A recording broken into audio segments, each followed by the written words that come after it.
You ask Tiger to solve. This deals with linear equations with one unknown. The final result is x equals -2. Let's solve it step by step. Group all constants on the right side of the equation. Add 7 to both sides. Simplify the arithmetic.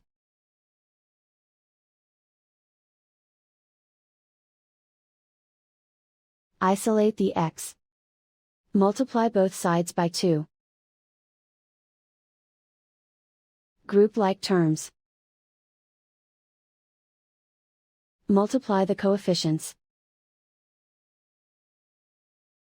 Simplify the fraction. Simplify the arithmetic. And so the final result is x equals -2.